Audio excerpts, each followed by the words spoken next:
गुड़काट में आज सुनते पिता को समझने में 60 साल लगते हैं। पुत्र पुत्रियों का अपना पिता के विषय में उम्र के अलग अलग पड़ाव पर क्या क्या विचार रखता है।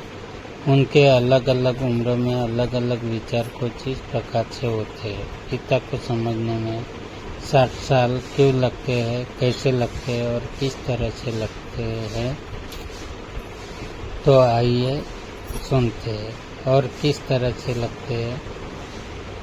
4 वर्ष के जब हम होते, मेरे पापा महान हैं। जब 60 वर्ष के मेरे पापा सब कुछ जानते हैं, ये सबसे होशियार है। 10वें वर्ष मेरे पापा अच्छे हैं परंतु गुस्से वाला है। 12वें वर्ष मैं जब छोटा था तब मेरे पापा मेरे साथ अच्छा व्यवहार करते थे। 16वें वर्ष में मेरे पापा वर्तमान समय के साथ नहीं चलते। सच पूछो तो उनकी कुछ भी ज्ञान नहीं है। 18 वर्ष मेरे पापा दिनों दिन चिड़चिड़े और अव्यवहारिक होते जा रहे हैं। 20वें वर्ष अब तो पापा के साथ रहना ही असहनीय हो गया है। मालूम नहीं मम्मी इनके साथ कैसे रह पाती है। 25वें वर्ष मेरे पापा हर बात में मेरा विरोध करते हैं। कौन जाने कब वो दुनिया को समझ सकेंगे। 30 वर्ष में मेरे छोटे बेटे को संभालना मुश्किल होता जा रहा है। बचपन में मैं अपने पापा से कितना डरता था। 40 वर्ष मेरे पापा ने मुझे कितने अनुशासन से पाला था। आजकल के लड़कों लड़कियों में कोई अनुशासन और शिष्टाचार ही नहीं है। 50वें वर्ष मुझे आश्चर्य होता है मेरे पापा ने कितनी मुश्किलें झेलकर हम 4 भाई बहनों को बड़ा किया।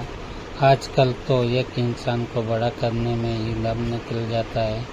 55 वर्ष में जब मेरे पापा कितने दूरदृष्टि वाले थे। उन्होंने हम सभी भाई बहनों के लिए कितना व्यवस्थित आयोजन किया था। आज वृद्धावस्था में भी स्वयं पूर्वक जीवन जी सकते हैं।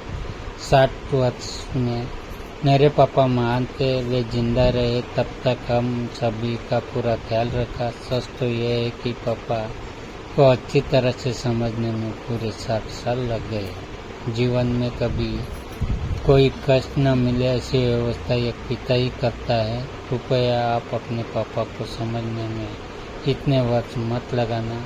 समय से पहले समझ जाना, क्योंकि हमारे पिता हमारे बारे में कभी भी गलत विचार नहीं रखते। सिर्फ हमारे विचार उनके प्रति गलत होते हैं, जो हमें समय निकलने के साथ बाद एहसास होता है। इस दुनिया में एक पिता ही ऐसा होता है जो अपनी संतान को अपने से सदा आगे ही बढ़ते हुए देखना चाहता है। जब किसी चीज़ की इच्छा रखते हैं तो उसे सबसे पहले पिता ही पूरा करते हैं। अनुशासन का दूसरा नाम पिता ही होते हैं। अपने पिता का सम्मान करें और उनके विचार का सम्मान करें।